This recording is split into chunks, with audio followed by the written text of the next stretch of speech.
For 500 years, there's been this one work of art that has stood as one of history's great intellectual puzzles. It's an image so jam-packed with meaning, it's been called everything from an alchemical formula to a self-portrait of creative genius.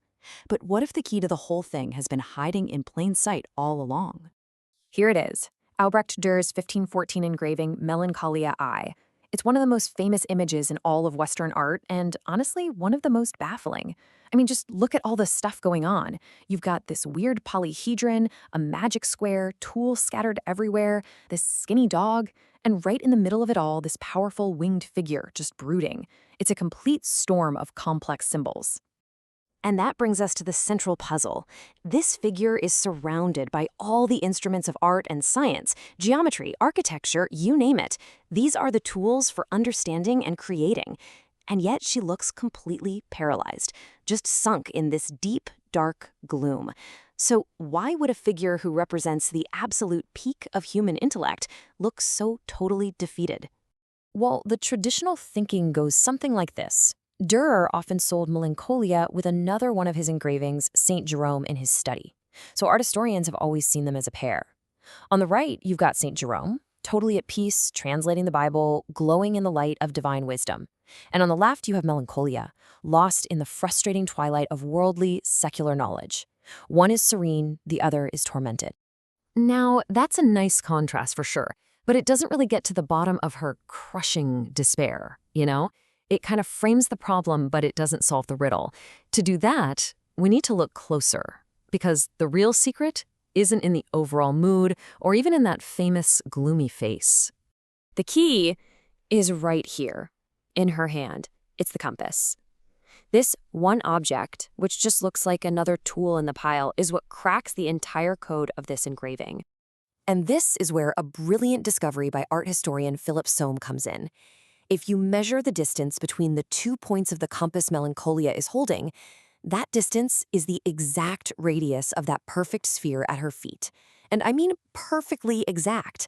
This is not a coincidence. This is a deliberate, hidden measurement.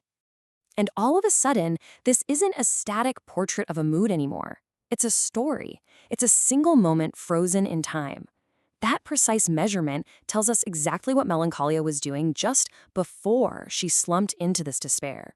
She was measuring the world. Now, back in the Renaissance, this act had a huge meaning. You can see in images from the time, God himself was often depicted as a divine geometer, using a compass to create the universe with perfect mathematical proportion.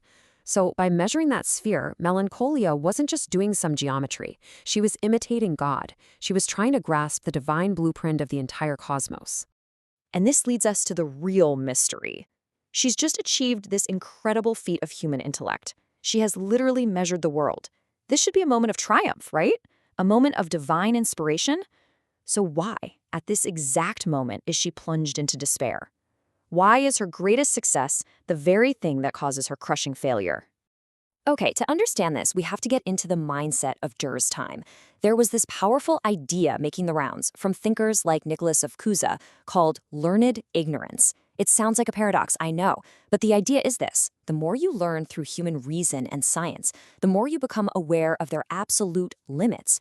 True wisdom, they argued, wasn't about knowing everything. It was about knowing just how much you couldn't know about an infinite, unmeasurable God. And this idea was everywhere. In 1494, a super popular book called The Ship of Fools was published. And get this, it's a book Dürer himself actually helped illustrate. It had this very stark warning against the vanity of science. Who measures heaven, earth, and sea, let him beware a fool to be. The message couldn't be clearer. Trying to grasp God's creation through mere human measurement was an act of supreme foolishness. And here is the visual proof, the smoking gun. On the right, that's the illustration from that exact chapter in The Ship of Fools, showing a fool with a compass trying to measure the earth. Now look at the parallel with Dürer's Melancholia. In her moment of intellectual ambition, she isn't just a genius. She is also the geometer fool, trying to do something that human reason was just never meant to accomplish. So that is her crisis. In the very instant she successfully measures the sphere, her greatest intellectual achievement, she's hit by a devastating revelation. She realizes the ultimate futility of her entire quest. She understands that human reason, as powerful as it is, can map the physical world, but it can never, ever grasp the infinite, divine mind that created it. This realization completely transforms the meaning of everything in the image.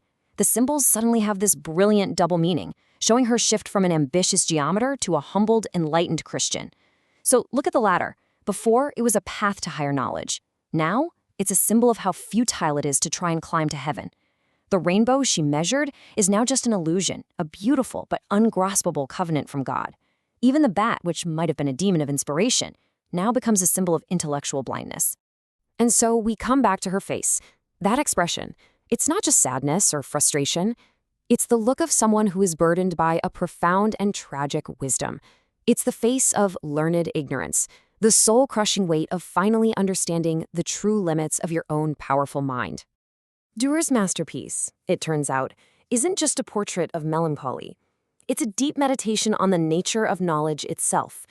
It freezes that exact moment that secular pride collapses into spiritual humility. And it leaves us with a question that still echoes through the centuries. Is the greatest wisdom found not in what we can measure, but in recognizing what we never can?